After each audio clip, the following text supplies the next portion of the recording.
Hello, so I am trying this Facebook Live again today. I started it earlier and then it just completely shut down, so I'm going to try it again. This is my weekly sharing session brought to you with love to help you grow your business and to add extra value to your parent and baby wellness business, and for you to feel more empowered and to personally grow as an entrepreneur as well.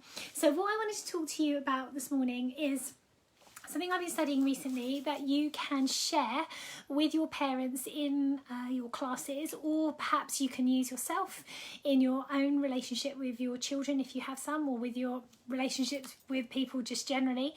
And it's about reparenting, how to reparent yourself. And there's some really interesting information around this that I've been looking into recently, which is all based on attachment theory, which is obviously what baby massage does is it puts love in action, and love is the basis of attachment theory. So that's why what we do is so powerful, because we don't talk about the theory of love. We put love, we embody love, we are love, and that is one of the most powerful things that you can do for your child, is to be present with your child in love, and to reflect love, and to practice love, and to embody what love is, because that is how children learn from us, not by what we say, but what we do, how we feel, and our behaviour. So it's very, very powerful. So today I wanted to talk about reparenting.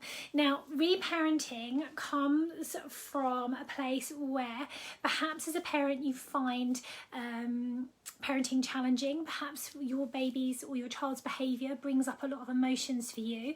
Maybe you have difficulty integrating lots of different emotions. Maybe you're labelling emotions as good or bad, or you have issues accepting yourself as a parent, or you don't think you're good enough, or you have some judgment around what you're doing, that you think you're doing things right or wrong. So all of this stuff comes from basically our feelings and our emotions and the beliefs that we hold about ourselves.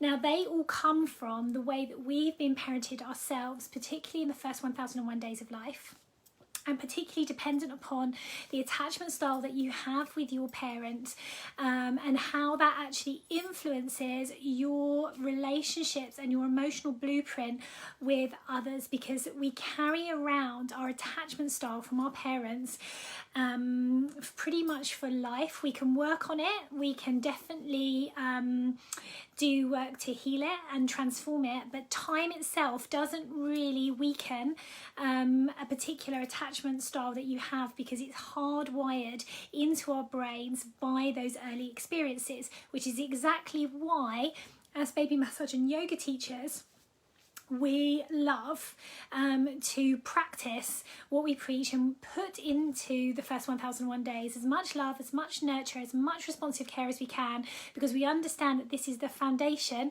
for our emotional and mental health, and that we are creating those pillars of self-love, self-worth, self-esteem, which help all humans reach their full potential.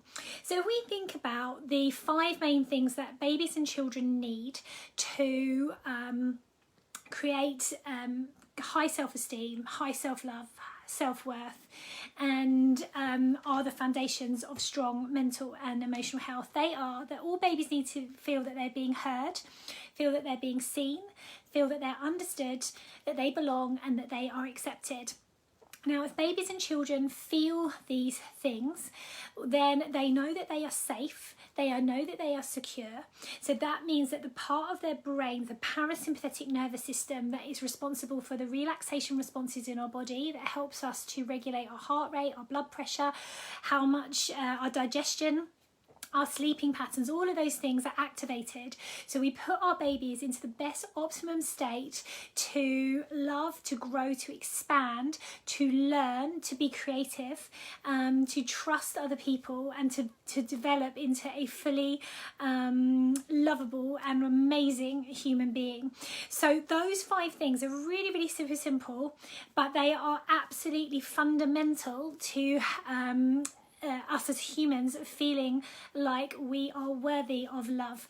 Now, unfortunately, it's a shame that we are dependent upon something external to us to know that we are loved. But the way that we are brought onto this earth is that we are given into we're in the guardianship of our parents. And so how our parents show up, how our parents act, how our parents behave, what our parents embody, and how our parents make us feel fundamentally influences how loved we feel. Even if a parent is saying that they love us, it's so much more is in the presence, how present your parent is with you, how they connect with you, how much touch that you receive from a parent, eye contact, those conversations, all of that stuff that really helps to nurture you. That is the fundamental thing that allows us as children and babies to be loved.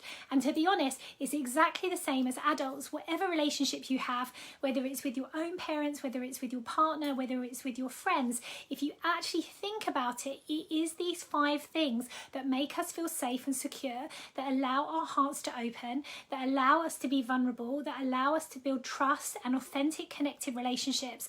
These are the relationships that allow us to expand and to fully reach our potential. It's exactly the same again, being heard, being seen, being understood, feeling like we belong and feeling like we're accepted.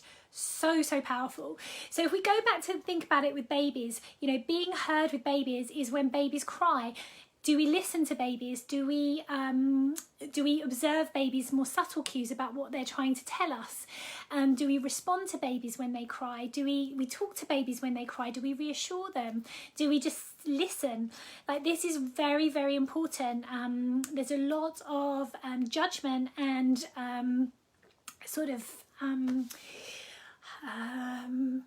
misinterpretation about what crying means. Like, crying is often perceived as a negative thing, or babies are judged whether they're good or bad babies by how much they cry. But crying is just about self-expression. It's very, very important to let babies cry so that we can listen and understand.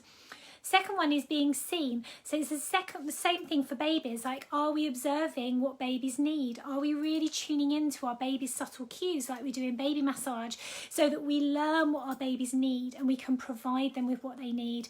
And things like eye contact and conversations with your baby increase something called serve and return between you and your baby, that builds up your baby's ability to be sociable and to build up empathy. And all of these things, they come from simple human social interaction, which involves us having to, you know, see and respect and acknowledge our babies and let our babies know that they are important and they are worthy of our time and attention. Understanding babies, again, it's the same. You know, what do our babies need? How are we responding to their cues? And ultimately, are we making babies feel like they belong and they're accepted? Well, one of the greatest ways of communicating that to babies is through physical touch, through massage, through baby wearing, through co-sleeping, through breastfeeding, through anything where baby feels physically attached to you. Because again, baby's first language is the language of touch.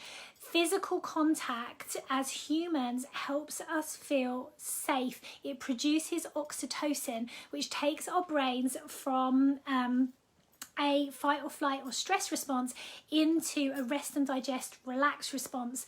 And it's in that state, as I said, where we can truly learn and grow and be creative and expand into our full potential. So that's why it's important for babies. So as a parent, if you're struggling with self-love, self-worth, if you struggle with, like I said, judgment, accepting yourself, all of these things, you can reparent yourself. Okay, you don't need anybody else to come in and do this for you, because you can do it for yourself. You have got everything you need to love yourself. You do not need to rely on anyone validating you, anyone saying that you are good enough. Everything starts with you, and this is what the gift that we give to babies when we truly love them from birth, is that they know that they are loved, and this sense of self-worth, self-love and value is installed into them at the beginning of life through unconditional love, through an environment of love, through being held in love, through feeling safe with themselves. It's so powerful, and so many of us as adults do not experience this, and then walk around for the, in our lives feeling like we don't belong, feeling like we're not accepted, feeling like we're not heard or seen or understood, which leads to all kinds of mental health challenges, from anxiety and depression to overthinking to addiction. The whole full range of this comes from how we experience ourselves through our parents. So we can take the power back, we can reclaim this power and start to reparent ourselves with our own daily practices. How powerful is that? And in doing that, we heal ourselves, and then we can use the same principles with our babies. So at the same time as giving this beautiful gift to our babies, we give the beautiful gift to ourselves to heal and transform our own lives. Getting goosebumps about this. It is super powerful, guys. So super powerful. So how do we do this? How, as adults, do we hear ourselves? Well, first of all, it's about self-expression. How many times have you wanted to say something and you haven't said it because of fear of upsetting someone, fear of being judged, fear of being rejected? Every time you do not self-express, you disempower yourself and you repress emotions which ultimately sit inside you and cause resentments, which then kind of either affects your energy or affects the energy and connection between the other person. So the first thing is to allow yourself to be heard, allow yourself to self-express, talk your truth. Honest, truthful, authentic conversations change your life, full stop. So finding the courage to have those conversations and to be honest and to allow yourself to be heard, that's number one. Hannah's saying fear of confrontation.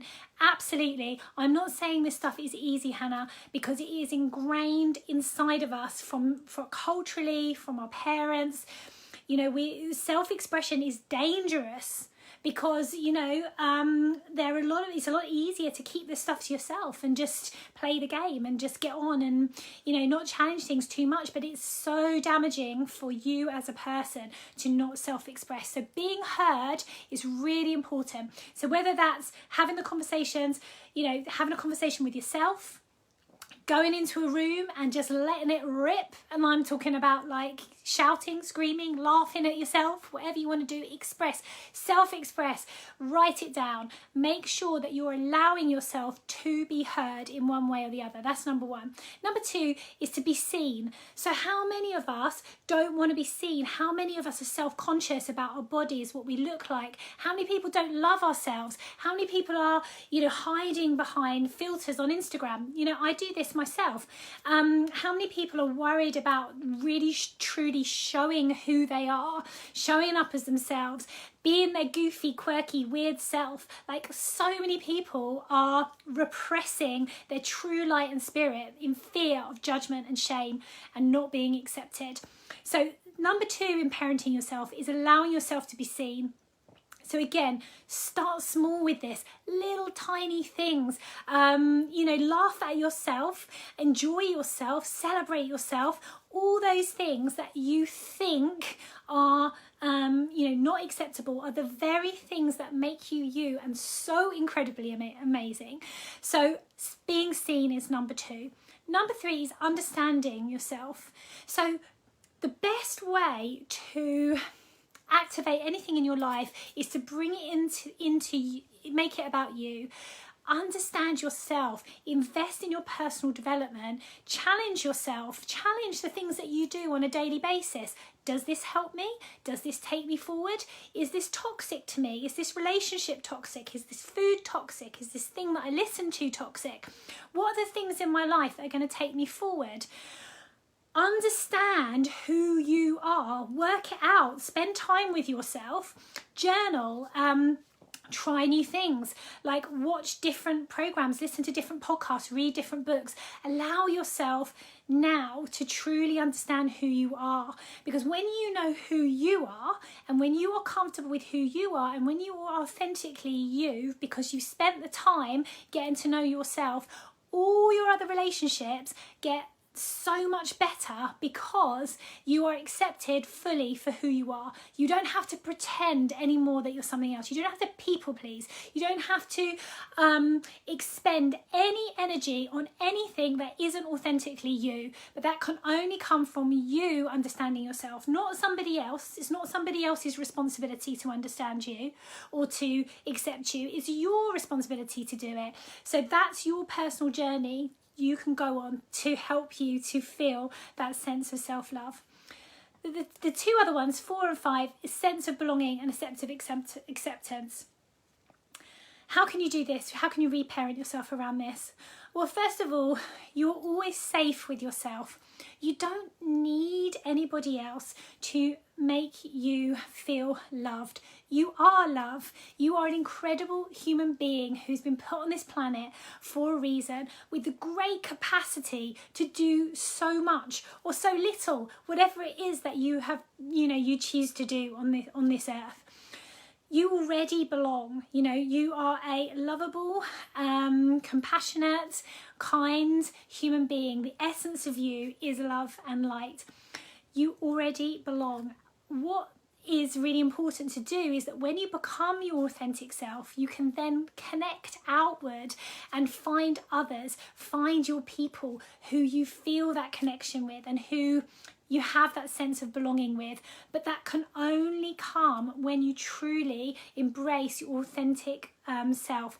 Up until that moment, many relationships you will have will not work, and you might think that that's your fault or that's somebody else's fault. But if you aren't being authentically you, then the relationship is going to struggle, and there's going to have to be lots and lots of energy put into that relationship to make it work.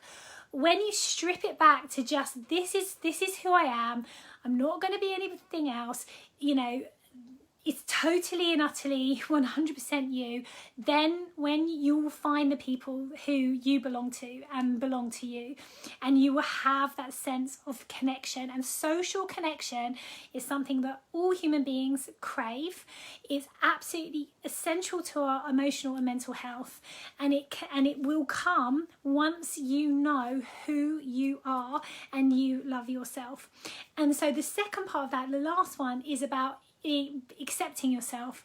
So this is about loving every single part of yourself. The stuff that you label as negative, detrimental, not perfect, the things that irritate you about yourself, you got to love all of those things because they're you. And every single time you don't love them, you're hating on yourself. And that's not ever going to be a good thing. As annoying as you might be to your own self, it's still you. So it's about sitting with yourself and not judging yourself and accepting yourself, and also saying, do you know what? Sometimes I really mess up. Sometimes I get things wrong. Sometimes I do things and they're not great. But do you know what? I'm going to make amends for those things. I understand where those things come from. I'm able to forgive myself and forgive others and be compassionate to myself and compassionate to others. And in that compassion and honesty to yourself and others, you find that you have relationships that are not perfect, but boy, they are really deep and conscious and evolving and full of growth and experience and truth. And for me, I'd rather have those relationships than not. So when you accept yourself and you stop shaming yourself, you stop judging yourself, you will find that you don't project this out onto other people.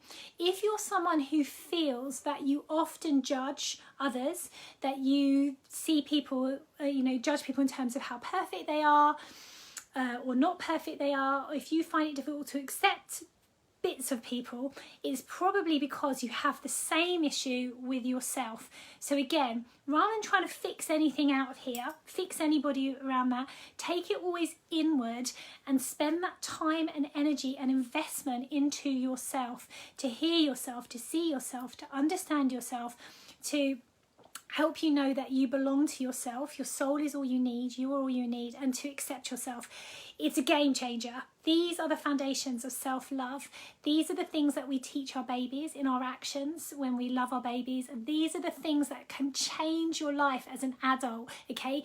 It's never too late to do this work, but it doesn't just happen. You have to commit to it. Just as a parent cares for a baby, you have to come in and care for yourself. And it's that love and that care for yourself that is the most powerful thing that you can ever give yourself, and it will change your life and change how you parent and change your relationship with your baby and your partner and your friends and pretty much everything else, because you will feel your vibration rise. So I feel like I've just gone today because I'm really passionate about this. And these 5 things I've been working on myself over the last 18 months, and I have seen my life completely transform.